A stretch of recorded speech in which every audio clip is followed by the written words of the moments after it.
the shelves of our mainstream supermarkets, the fact that fair trade, even if we might not understand the minutiae of it, we understand the sentiment of it and we understand the goal that it's trying to achieve. And I think a lot of the credit goes to the Fairtrade Foundation and certainly to Harriet and her wonderful team, who will be recognizing later Jennifer and Faiza and others. So without any further ado, I'd love for Harriet to come up and say a few words and also introduce a very exciting new document which I hope each and every one of you will take away tonight. Harriet.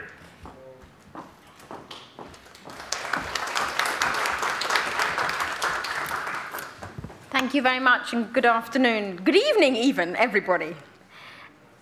As the poster said, that's advertising, let's make this a Fairtrade Ramadan. Islam believes that people deserve decent working conditions. Islam believes that farmers deserve a fair price for what they produce. Islam believes in putting an end to poverty and injustice.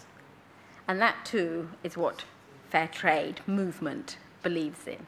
As you said so beautifully, we are like-minded and like-hearted. And it is taking those concepts of fairness and equity, mutual respect and consideration for others, and putting them into the heart of trade that is what fair trade is all about. And today, the coming together of those two strands of thinking we can celebrate today with the launch of the fantastic Islam and Fair Trade Action Guide that we're really proud and privileged to be launching together with Islamic Relief tonight. And it's packed full of information of the faith teachings on trade, on tips about how to take fair trade forward in your community, in your mosque, and in your schools. And one of the quotes from the Quran that is highlighted in there that I feel really speaks to the heart of fair trade, when it says, "Give a full measure when you measure out, and weigh with a fair balance." And it is that repeated image in the Quran about the scales and about weighing with a fair balance that is absolutely what fair trade's all about. And some years ago, I went to visit some cotton farmers in South India, and they had just sold their first cotton harvest on fair trade terms. And so when I came into the village, they were having a celebration of how they had spent the first fair trade premium, that extra that farmers get for their crop. And they all gathered round in the village, hitching up their dhotis and their saris and tucking in and having a ceremony around this wonderful brown paper package. And they very ceremoniously cut it open and opened it up. And there was a set of shiny digital scales. And I said, "Oh, that's really interesting. Why did you decide to buy a set of scales with your fair trade premium?" And they explained that they are all tiny smallholders. They have really, really tiny plots. Cotton is their only cash crop on which they depend for all their expenditure throughout the whole year. So you'll understand that come harvest, they have run out of money. And so they go to the banks to borrow money so that they can hire tools and they can employ people. And every time the bank door is shut, slammed in their face, that people are not going to lend to small farmers, and that's a problem they face the world over because they're seen as too risky, that nobody wants to lend to those smallholders. And so they're forced to go to the moneylender. And the moneylender was ready to lend to them, but the moneylender was charging them 30% interest, even though it was just for a few months. And worst of all, they had to sell their cotton to the moneylender, and they knew that he was cheating them on the scales. And so the first thing those farmers had done when they had come together and got organized, they'd formed a cooperative. They had a contract from the company that was buying their cotton, a fair trade company based here in the UK. They could take that to the bank. And those farmers now can get a loan from the bank that goes into their bank account because they're now seen as a secure bet.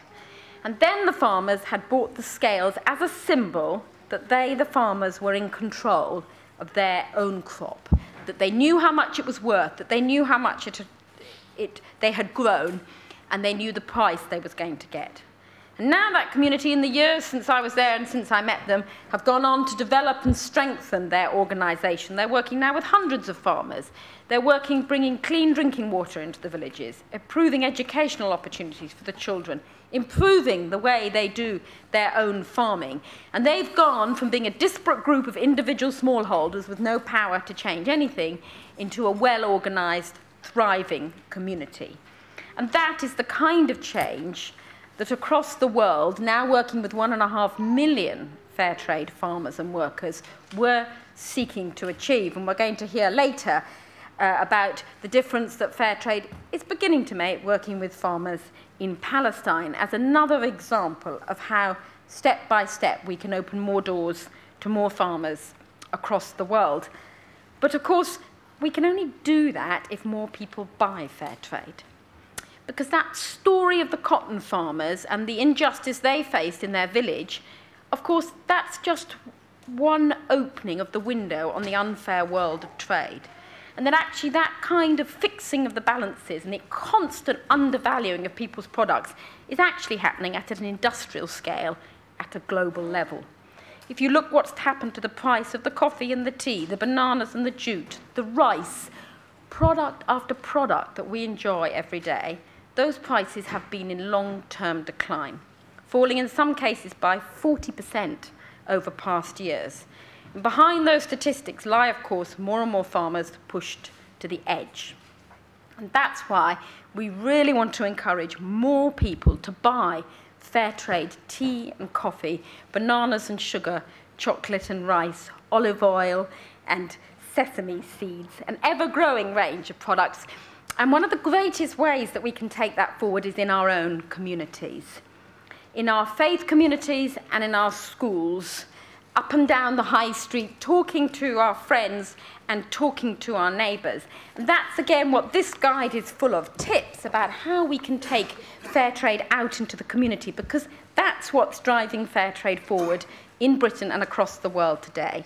It is a grassroots social movement of ordinary people like all of us here today who are talking about fair trade at work, in our community, in our mother and toddlers group, or in our mosque, talking about the difference that we can all make to take fair trade forward. And one way is, of course, by how we have a scheme called Fair Trade Faith Groups and indeed Fair Trade Mosques. I'm very pleased to say there are already 3 Fair Trade Mosques, 2 in Luton and 1 in Woking, and I'm sure there's going to be a Fair Trade Mosque in East London very soon. And perhaps tonight we can think more about what can we do. And then there are actually, I think, something like 1,500 mosques in Britain. Well, how fantastic if more and more of those mosques really took the principles of fair trade right into the heart of the everyday activities within the mosque, talking about the teaching and putting it into day-to-day practice with the fair trade cup of tea and the chocolate and the biscuits, using products, in particular fair trade fruit, when people want to break their fast, promoting fair trade during Fair Trade Fortnight.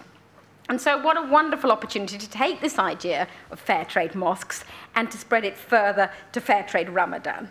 And really congratulations to Islamic Relief, to Made in Europe and to Radical Middle Way for that completely brilliant idea of saying, let's launch Fairtrade Ramadan. And that can be a first step for many people towards getting involved in fair trade. Of course, Ramadan is a time for spiritual reflection and for thinking about the blessings that each of us have and how we can also help those who have less than us, and how we can improve the lives of farmers and workers, and we can begin to tip those scales more in favour of farmers and workers in developing countries, to tip the scales of justice. And you and I can do that every time we put on those scales the fair trade dates or fair trade bananas, the olive oil or the chocolate when we're breaking our fast during Ramadan. And so I hope that at the end of today you'll have a chance to go around. It's a wonderful opportunity in the name of justice to sample all these delicious products, the fantastic dates, the beautiful olive oil, the coffee, the tea, the nuts. There's a wonderful range of products here tonight, and how we can all think about together how we can work collaboratively to put justice at the centre of our lives and our communities, and to tip the balance in favour of farmers and workers in developing countries. Thank you very much.